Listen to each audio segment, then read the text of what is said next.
Assalamualaikum warahmatullahi wabarakatuh. Alhamdulillah,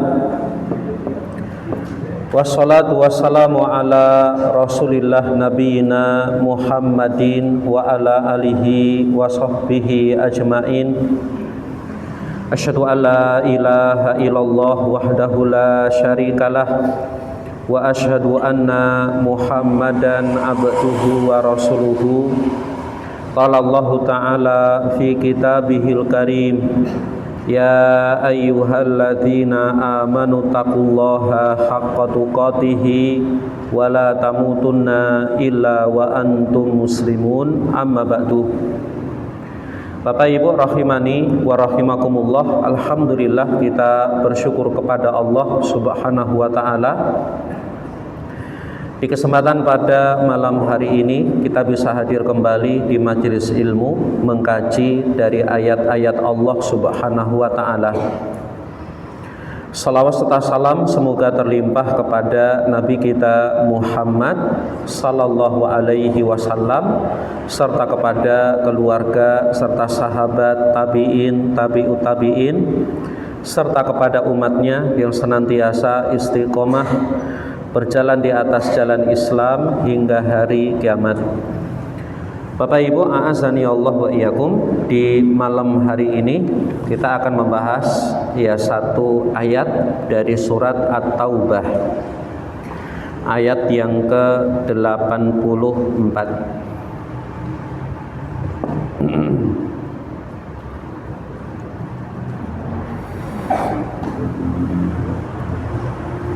At-Taubah. Baik. Allah Subhanahu wa taala berfirman, "Wala tusalli ala ahadin minhum mata abadan wala taqum ala qabrihi innahum kafaru billahi wa rasulihi wa matu wa hum fasiqun." Ya, ayat ini diambil atau akan disampaikan penjelasannya oleh Syekh Muhammad ibn Shalih Al-Utsaimin rahimahullahu taala. Allah Subhanahu wa taala berfirman, "Wala tusalli ala ahadin minhum mata abadan." Janganlah engkau mensolati seorang pun dari mereka. Larangan ini Bapak Ibu, larangan ditujukan oleh Allah untuk nabinya sallallahu alaihi wasallam. Allah melarang nabinya, wala tusalli ala ahadin minhum mata abadan.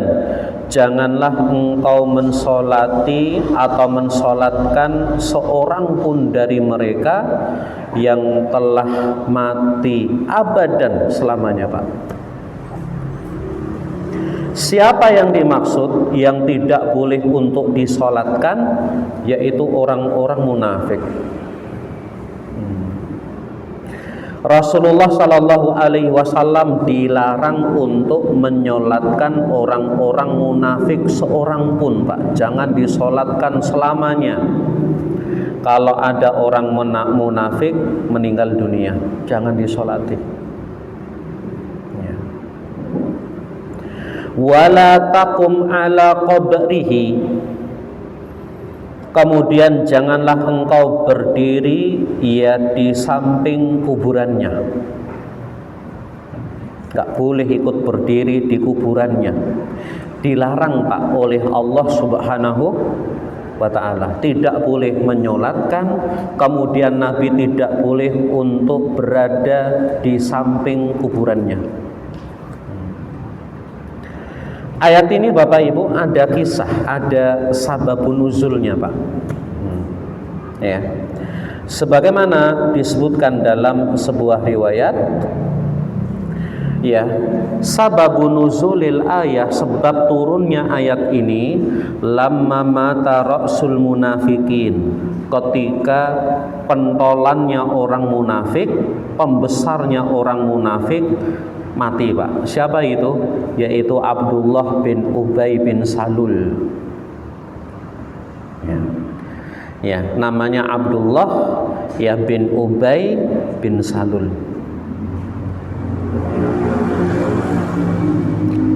Pentolannya orang munafik atau pembesarnya orang munafik yang ada di kota Madinah ya meninggal.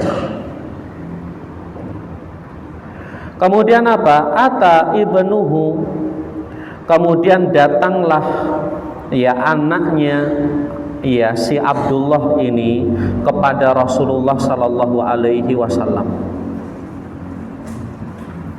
Ya. Fasa'alahu qamisahu, anaknya Abdullah bin Ubay bin Salul, ia datang kepada Nabi sallallahu alaihi wasallam, kemudian meminta dari Nabi pakaiannya Nabi, gamisnya Nabi, Pak. Diminta. Untuk apa? Liyukaffina fihi abahu, untuk mengkafani bapaknya. Dia minta, wahai Rasulullah, berikan apa bajumu, jubahmu, gamismu, untuk mengkafani bapaknya yang meninggal dunia. Ya. Fa'atahu iyah, maka Nabi sallallahu alaihi wasallam memberikan pakaiannya atau gamisnya ya kepadanya untuk mengkafani, Pak. Minta pakaian dikasih oleh Nabi. Tsumma sa'alahu an yusalliya alaihi, kemudian apa? Anaknya tersebut minta kepada Nabi sallallahu alaihi wasallam ya untuk menyolatkannya. Menyolatkan siapa? Menyolatkan bapaknya, si orang munafik ini. Fasalla alaih, ternyata Nabi menyolatkannya, Pak. Ya. Tapi apa yang terjadi setelah Nabi menyolatkan ya Abdullah bin Ubay bin Salul? Turunlah ayat menegur Nabi sallallahu alaihi wasallam. Nabi ditegur, Pak, oleh Allah. Ya, apa ayat yang Allah turunkan ini, Pak? Allah berfirman, wala tusalli ala ahadin minhum mata abadan, janganlah engkau sekali-kali menyolatkan seorang pun dari mereka. Mereka siapa? Orang-orang munafik. Ya, jika mereka itu meninggal abadan, selamanya jangan disolatkan. Wala taqum ala qabrihi, dan janganlah engkau ia berdiri di samping kuburannya. Ini larangan, Bapak Ibu. Maka nanti kita akan baca di faedah ya, di pelajaran dari ayat ini, Pak. Ya, tentang apa hukum mensolati orang-orang munafik. Kenapa mereka enggak boleh disolatkan? Kemudian kenapa Nabi pun dilarang untuk berada di kuburannya? Innahum kafaru billahi wa rasulihi, karena sesungguhnya mereka telah ingkar kepada Allah wa rasulihi, dan rasulnya. Ini yang membuat mereka tuh enggak boleh disolatkan, karena mereka telah mengingkari Allah, mengingkari Rasulnya.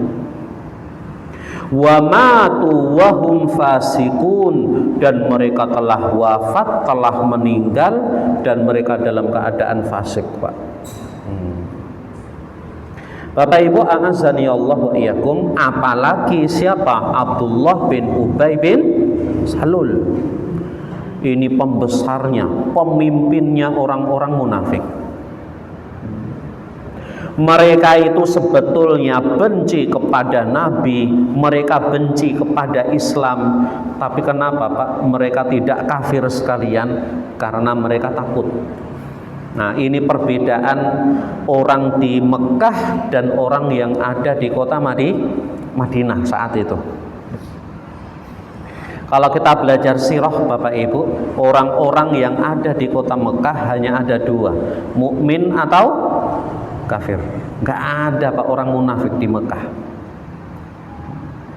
Kenapa? Karena kaum muslimin di kota Mekah saat itu minoritas, sedikit Pak. Sedangkan orang kafir, orang musyriknya banyak dan mereka kuat, maka nggak perlu sembunyi-sembunyi jadi orang munafik, nggak perlu Pak. Mereka kalau nggak yakin, nggak iman kepada Nabi, langsung sudah mereka kafir terang-terangan, bahkan mereka memerangi. Beda di kota Madinah. Ketika Nabi datang ke kota Madinah, ternyata mayoritas penduduk kota Madinah masuk Islam. Mereka tunduk, mereka taat, mereka patuh kepada Nabi Shallallahu Alaihi Wasallam. Lah ada orang-orang sedikit ini mereka nggak berani Pak. Mereka khawatir nanti kalau aku tetap kafir, kalau aku tidak masuk Islam, nanti khawatir dibunuh, khawatir diperangi oleh Nabi Shallallahu Alaihi Wasallam. Akhirnya mereka masuk Islam. Tapi dalam hati mereka menyimpan kebencian, permusuhan kepada Nabi Shallallahu Alaihi Wasallam. Maka Bapak Ibu, a'azzani Allah wa iyyakum, maka banyak hal yang diperbuat oleh Abdullah bin Ubay bin Salul yang buat kerusakan Pak di kota Madinah. Ya. Di antaranya ya, ketika hendak terjadi perang. Ya. Dalam riwayat disebutkan perang Uhud. Ya. Di mana Nabi Shallallahu Alaihi Wasallam sebetulnya pada peristiwa perang Uhud, ya, kaum muslimin yang ikut bersama Nabi banyak nggak Pak? Banyak, seribuan. Tapi di tengah perjalanan dia menuju Uhud, ternyata di antaranya Abdullah bin Ubay bin Salul, dia ngompor-ngompori. Ngompor-ngompori siapa? Orang-orang atau para sahabat di situ. Ya, kita nggak guna perang ini. Kita nanti malah terbunuh, kita nanti malah mati. Ayo balik. Akhirnya bagaimana? 300 pasukan kurang lebih balik Pak ke kota Madinah. Akhirnya yang ikut pada perang Uhud semakin sedikit. Semakin sedikit Bapak Ibu. Termasuk ketika terjadi ya apa tentang peristiwa dituduhnya fitnah,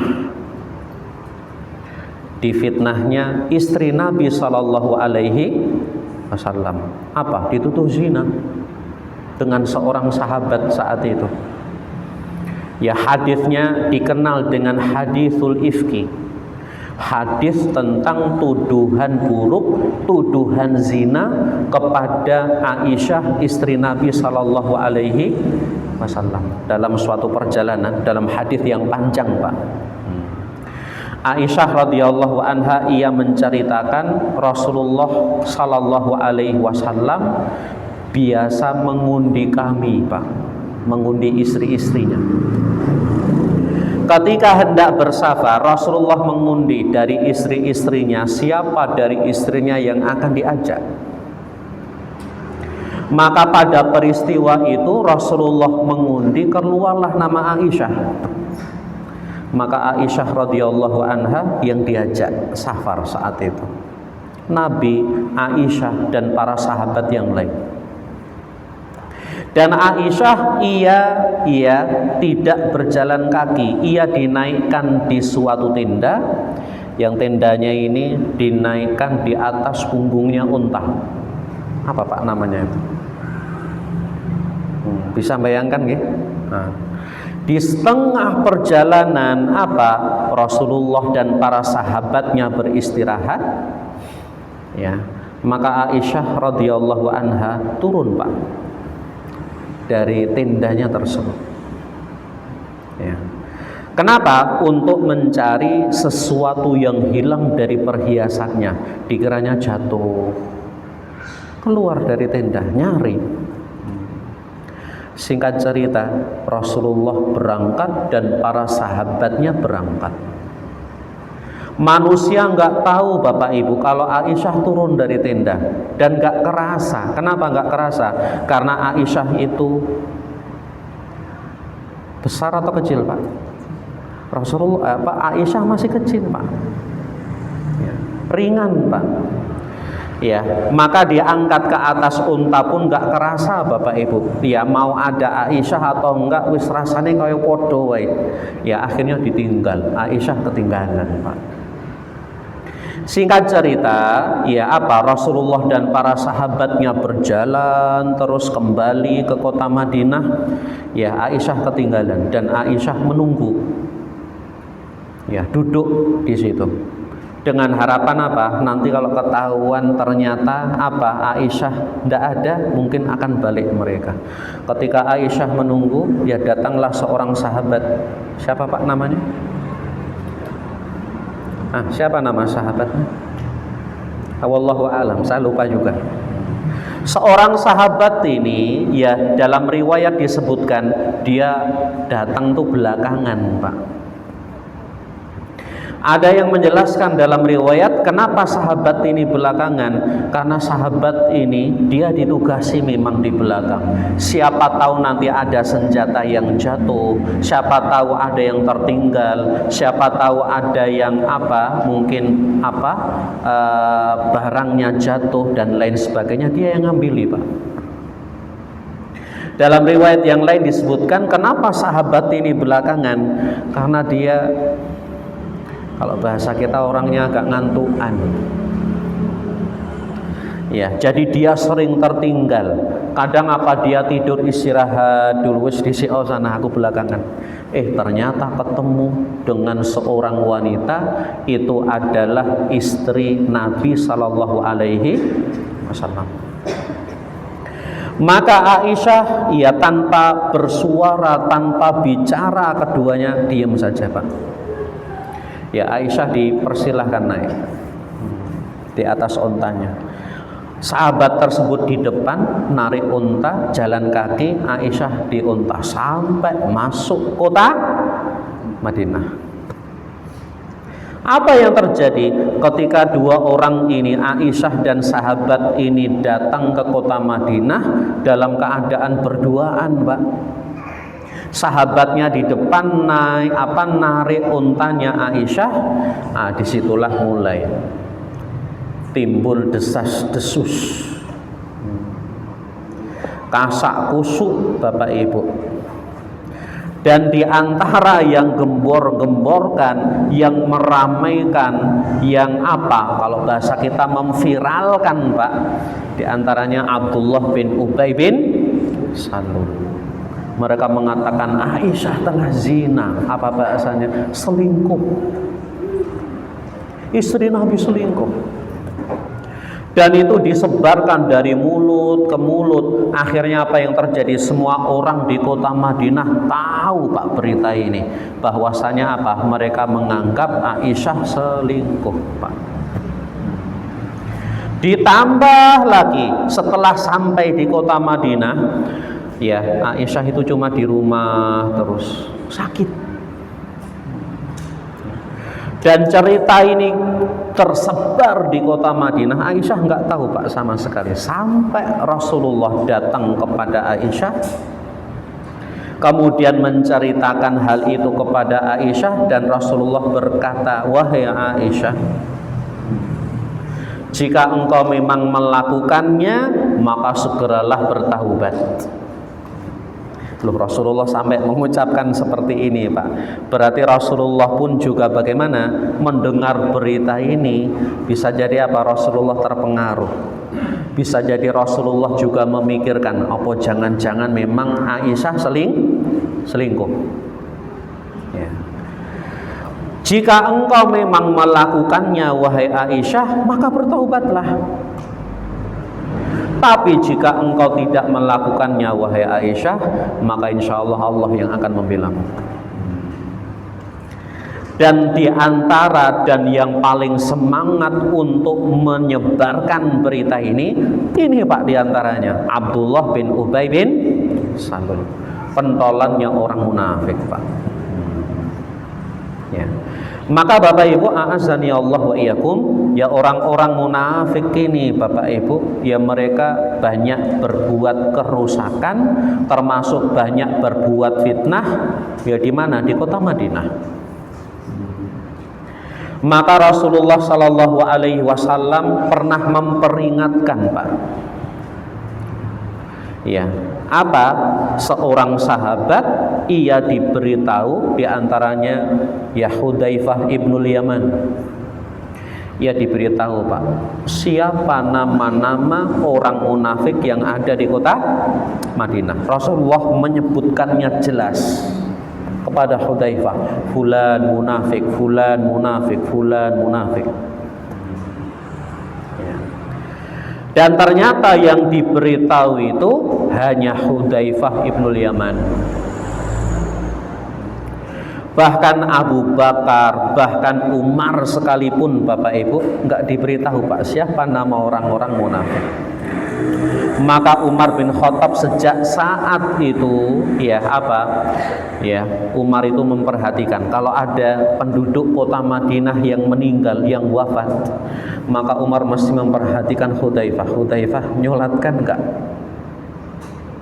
Kalau Hudzaifah menyolatkan, oh berarti dia bukan orang munafik, Pak.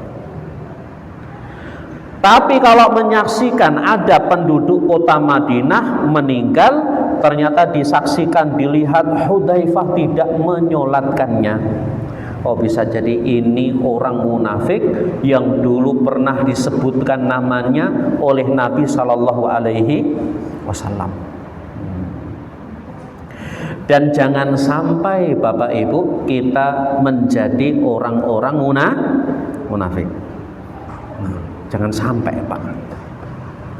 Orang munafik ini kadang terlihat, kadang enggak, Pak. Maka Rasulullah Shallallahu Alaihi Wasallam menyebutkan tanda-tanda, Pak, dari tanda-tandanya orang munafik. Rasulullah bersabda, ayatul munafiki salasah. Tanda orang munafik ada 3. Idza haddatsa kadzaba, jika ia berbicara maka ia dusta. Wa idza wa'ada akhlafa, jika ia berjanji maka ia mengingkari. Wa idza tumina khana, dan jika ia diberikan amanah maka ia berkhianat. Hati-hati.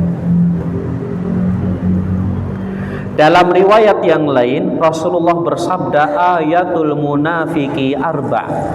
Ya, ayat atau tanda orang munafik ada 4. Apa yang 3? Yang 3 tadi sudah kita sebutkan, tambah yang keempat. Apa yang keempat? Wa idza khasama fajaro, jika ia sedang berseteru dengan orang lain, sedang ada masalah dengan orang lain, maka dia berbuat kejam. Ya, maka hati-hati dengan sifat-sifatnya orang munafik. Ada sifat-sifat yang zahir, yang nampak sekali Bapak Ibu. Mungkin ada sifat-sifat yang Rasulullah menyebutkan juga, ya, tapi tidak selalu jadi tanda yang nampak. Ini mesti munafik tenanan ini, enggak. Di antaranya apa? Di antara sifatnya orang munafik, kalau ia mengerjakan sholat qamu kusala, dia mengerjakan sholat itu males-malesan. Ria'an nas, kemudian ia riak, sholat saja dia pamerkan, Pak, kepada manusia. Suka pamer amal. Termasuk orang munafik, di antara sifatnya apa? Dia berat mengerjakan sholat subuh, berat juga mengerjakan sholat isya, Bapak Ibu. Termasuk di antara tanda orang munafik yang lain, Rasulullah Shallallahu Alaihi Wasallam menyebutkan dia suka meninggalkan sholat Jumat. Bahkan apa? Tanpa ada udzur, tanpa ada sebab syar'i, dia meninggalkan sholat Jumat sampai 3 kali berturut-turut. Dalam riwayat ini orang munafik murni Pak ini. Maka hati-hati Bapak itu. Dan ancaman bagi orang-orang munafik apa? Ia akan diazab, disiksa, dimasukkan ke dalam neraka di bagian yang paling terak, fidarkil asfali minan nar. Ia di tempat yang paling bawah dari api neraka, Pak. Jadi kalau gosong pertama kali ini. Kalau kita masak nasi, ya keraknya mana yang paling apa Pak, gosong, jadi intip itu. Nah orang-orang munafik diancam oleh Allah, dia akan dimasukkan ke dalam neraka yang paling dasar Pak. Maka Bapak Ibu, Rasulullah ditegur Pak oleh Allah, la tusalli ala ahadin minhum mata abadan. Janganlah engkau menyolatkan seorang pun dari orang munafik yang ia mati abadan, selamanya jangan disolatkan. Wala taqum ala qabri, dan jangan engkau berdiri berada di kuburannya, karena mereka telah kufur, telah ingkar kepada Allah dan Rasul, dan mereka telah mati dalam keadaan fasik. Baik Bapak Ibu, a'azani Allah wa iyyakum. Syekh Muhammad ibn Shalih Al-Utsaimin rahimahullahu taala, ya, beliau menyebutkan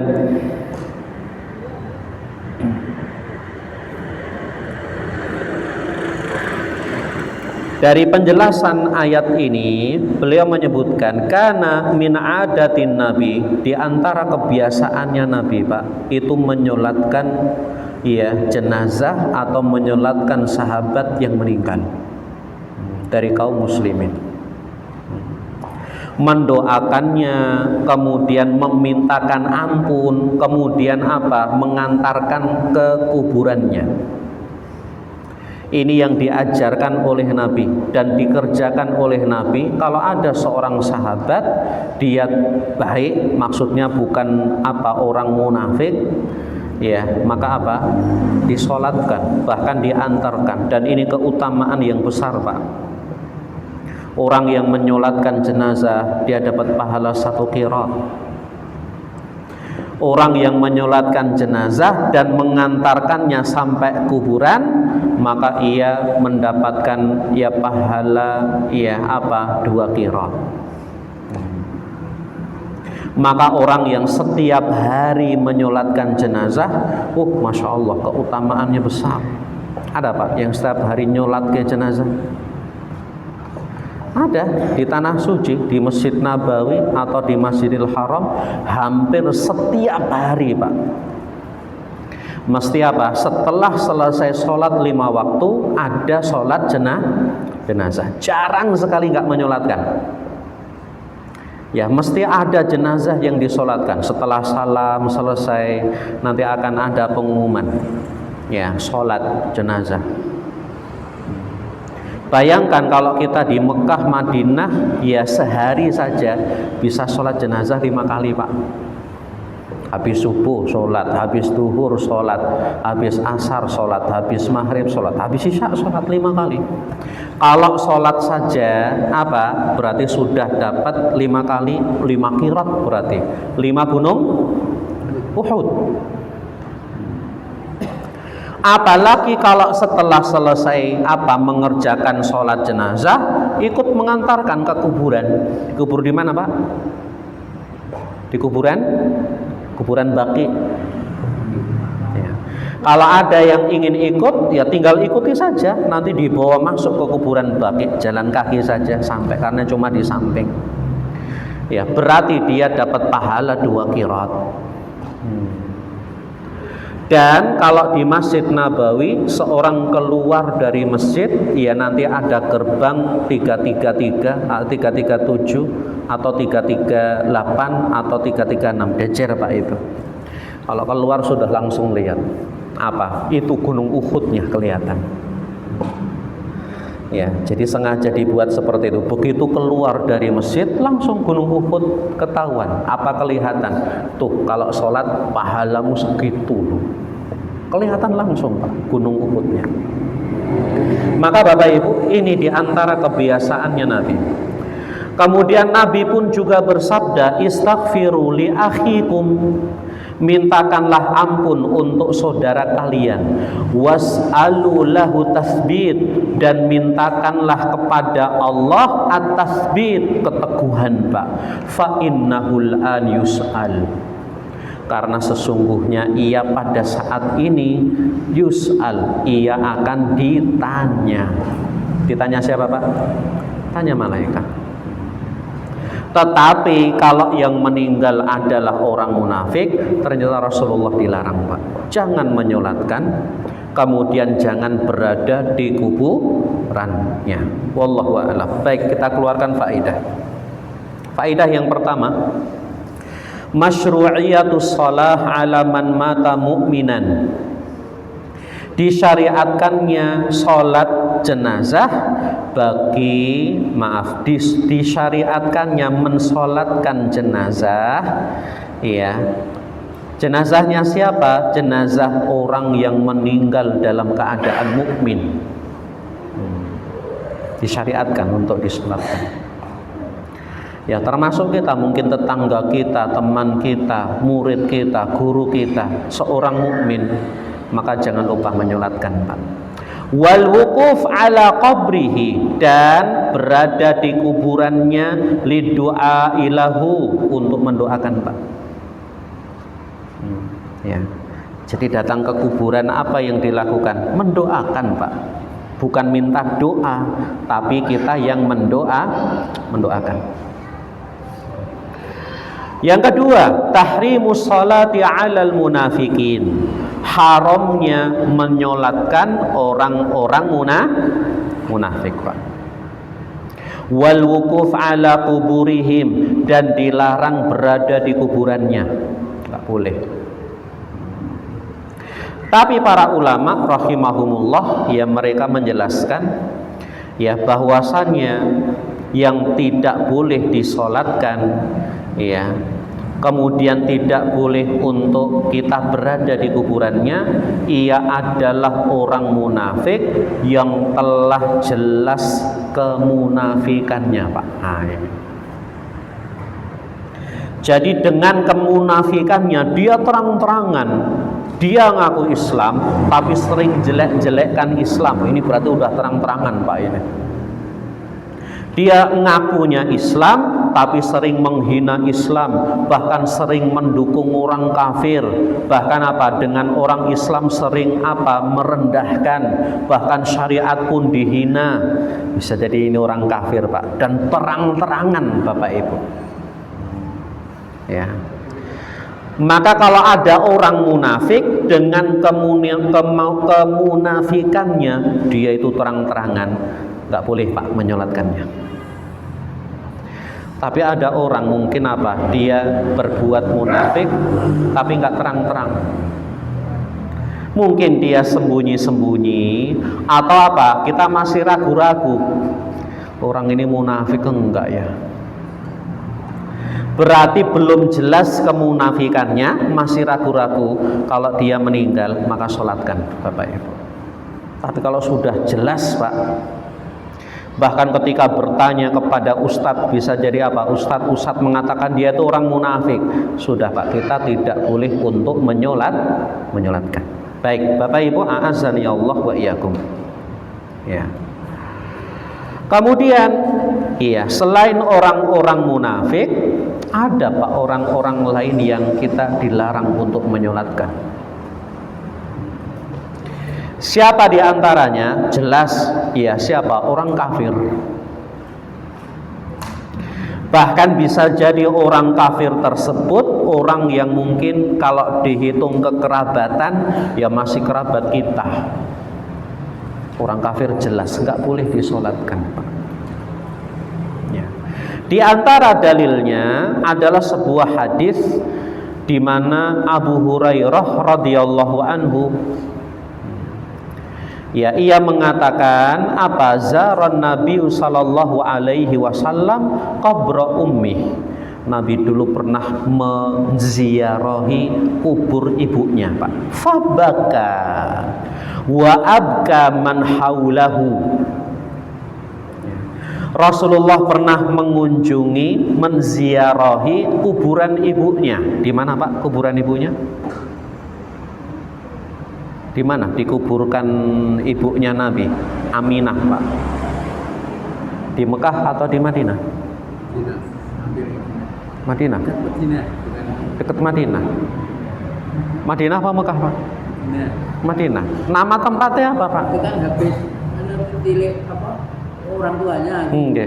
Itu pulang sampai di jalan meninggal dunia. Iya. Tempatnya namanya daerah mana? Namanya Abwa. Abwa. Iya. Lebih dekat ke Madinah atau lebih dekat ke Mekah Pak? Nah, tadi sebelum berangkat saya ngecek, sebetulnya Abwa itu jaraknya lebih dekat ke Mekah atau ke Madinah? Ya ternyata lebih dekatnya ke Mekah. Mekah ke Abwa itu sekitar 190 kilo. Waduh enggak Pak? Waduh. Tapi Madinah ke Abwa itu sekitar 240. Ya, ia adalah suatu tempat baina Makkah wa Madinah, tempat antara Mekah dan Madinah.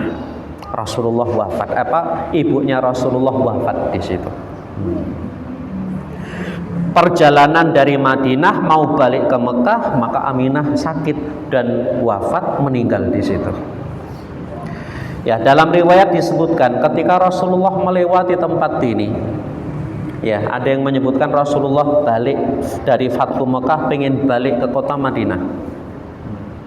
Rasulullah sampai di tempat itu, melewati tempat itu Bapak Ibu, Rasulullah menyendiri datangi sebuah tempat.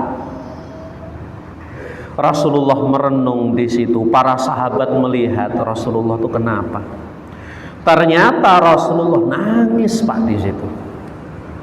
Rasulullah nangis. Bahkan apa? Wa abka man haulahu. Tangisannya Rasulullah itu sampai membuat nangis orang-orang yang ada di situ.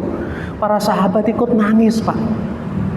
Karena melihat nabinya, melihat rasulnya yang dicintai, nangis. Dan nangisnya nangis apa Pak? Menyedihkan. Ya. Faqala, maka berkatalah seorang sahabat, ya, bertanya kepada Rasulullah, ya, apa yang terjadi? Kok nangis sampai seperti ini? Ternyata itu adalah kuburan ibunya. Rasulullah berkata, ista'dzantu rabbi fi an astaghfira laha falam yu'dzan li. Aku minta izin kepada Rabbku agar aku boleh untuk memintakan ampun untuk ibuku, falam yu'dzan li, tapi aku nggak diizinkan. Ini Pak yang buat nangis. Ibunya sendiri. Ya, tetapi karena ibunya meninggal dalam keadaan kafir, Allah tidak mengizinkan Pak. Kemudian apa kata Nabi? Wasta'dzantuhu fi an azura qabraha fa adzinali. Kemudian aku minta untuk aku boleh ziarah saja. Maka Allah mengizinkan untukku. Kemudian terucap ucapan yang dikenal Pak. Rasulullah kemudian bersabda, fazurul kubur. Ziarahlah kalian menziarahi kubur-kubur. Fa innaha tudzakirul mauta, karena sesungguhnya apa? Ziarah kubur mengingatkan kalian kepada kematian. Dalam riwayat yang lain Rasulullah bersabda, kuntu nahaitukum an ziyaratil kubur. Dulu aku pernah melarang kalian ziarah kubur. Dulu dilarang Pak ziarah kubur itu. Karena Rasulullah minta izin ziarah ke kubur ibunya, diizinkan Pak. Rasulullah kemudian mengatakan fazuruha, sekarang ziarahlah kalian. Maka ziarah diperbolehkan Bapak Ibu, karena bisa mengingatkan kepada kematian. Maka Bapak Ibu, a'azzani Allah wa iyyakum, ya, ada orang yang enggak boleh disolatkan, tidak boleh dimintakan ampun Pak, diantaranya orang-orang kafir ini. Ya. Maka Bapak Ibu, a'azzani Allah wa iyyakum, ya, kembali ke pembahasan kita. Kalau ada orang munafik yang ia zahir dan jelas kemunafikannya, maka apa? Maka jangan disolatkan. Tapi dari mana kita tahu kadang orang munafik atau tidak? Tidak semua orang tahu, Pak. Kalau memang kita tahu orang itu orang munafik gitu, maka apa? Kalau ada orang menyolatkan, maka kita tidak usah ikut sholat. Ya, tidak ikut sholat. Apalagi kalau kita datang menyolatkan, nanti membuat manusia malah ikut sholat juga. Karena orang pada lihat tuh Ustadz juga sholat, ayo pada sholat. Padahal kita tahu itu orang munafik, Pak, yang meninggal. Maka yang seperti ini dilarang. Kita nggak boleh sholat. Ya, wallahu a'lam bishawab. Bagi orang yang nggak tahu kalau orang tersebut orang munafik, maka sudah, ya tidak apa-apa. Wallahu a'lam bishawab. Baik Bapak Ibu, a'azzani Allah wa iyyakum. Satu faedah lagi, Pak.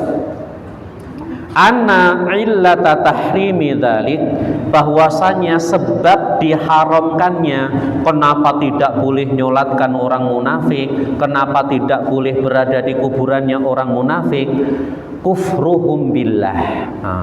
Karena kekufuran mereka kepada Allah. Ini yang buat mereka nggak boleh disolatkan, karena mereka kafir, ingkar kepada Allah. Wa mautuhum, sebab yang kedua, wa mautuhum, dan karena meninggalnya mereka alal fiski, di atas kefasikan, di atas keburukan, Bapak Ibu. Ya, maka Bapak Ibu, a'azzani Allah wa iyyakum, ini poin yang disampaikan oleh pengarang kitab Syekh Muhammad Ibn Shalih Al-Utsaimin, ya, menjadi faidah dan pelajaran untuk kita. Ya, wallahu a'lam bishawab. Ada pertanyaan? Tadi masalah orang munafik. Okay. Bagaimana hukumnya kalau seandainya jenazah itu Islamnya hanya Islam KTP, tapi sahadat sekali tidak sholat juga. Iya. Bagaimana Ustadz kalau jenazahnya, si mayatnya ini dia Islamnya hanya Islam KTP? Gimana Islam KTP? Hanya syahadat tapi tidak sholat. Para ulama berijma, Pak. Orang yang tidak pernah sholat, maka dia tidak disolatkan. Kalau nggak pernah sholat sama sekali loh, Pak. Atau dulu pernah sholat di waktu mudanya, tapi sudah tahunan nggak pernah sholat lagi, Pak. Sebagian ulama memasukkan dia nggak sholat berarti, maka tidak disolatkan. Beda keadaannya dalam mazhab Syafi'i merinci. Beda keadaannya kalau memang dia masih sholat, cuma males, Pak. Sholatnya kur seminggu bisa. Iya. Kemudian ditanya kenapa enggak sholat yang lain? Wah, males aku. Nah, selama dia males, kemudian tidak mengingkari kewajibannya sholat, kemudian Jumatan juga masih sholat, atau bahkan sholatnya hanya pas sholat Id, sisanya dia enggak sholat gara-gara males alasannya, maka dalam mazhab Syafi'i dia boleh disolatkan. Semoga menjadi hal yang membuat dia diringankan, Pak, adabnya. Tapi konsekuensinya berat, Pak, ini orang kalau sampai meninggalkan sholatnya cuma sholat Id tok. Padahal sholat Id hukumnya apa, Pak? Sunnah. Ada pendapat wajib, sunnah pun sunnah muakkadah. Seandainya itu sunnah, berarti dia sholat sunnah toh, Pak, berarti. Ya, sholat wajibnya ditinggal berarti. Meskipun dalam madhab yang rajih tetap dia boleh disolatkan, tapi mengkhawatirkan, Pak, orang seperti ini. Ya, kalau dia memang Islamnya hanya KTP, belas nggak sholat sama sekali, maka para ulama ijma itu mereka sepakat semuanya. Orang ini bahkan dikatakan kafir, Pak. meskipun KTP-nya Islam. Kalau memang tidak pernah sholat sama sekali dan tidak boleh disolatkan. Wallahu a'lam bishawab. Baik, mungkin ini Bapak Ibu, a'azani Allah wa iyyakum, sedikit yang bisa kami sampaikan, semoga bermanfaat. Kemudian informasi, ya kajian di Al-Fatah Tukul Ba'da Isya ini libur. Ya, jadi yang biasa ngaji ke sana setelah ini tidak perlu ke sana karena libur, karena ada walimah di sana. Ya, jadi malam ini libur yang di Tukul Jendi. Ya. Baik, wallahu alam bisawab. Kemudian hari Ahad dia ada kajian rutin di Baitul Ghafur Kedung Sono. Ibadah maghrib sampai isya yang mempelajari hadis Nabi Sallallahu Alaihi Wasallam dari kitab Riyadhus Shalihin. Monggo yang longgar setiap hari Ahad bisa merapat dia ke Kedung Sono. Baik, subhanakallahumma wa bihamdik asyhadu an la ilaha illa anta astaghfiruka wa atubu ilaik. Wassalamualaikum warahmatullahi wabarakatuh.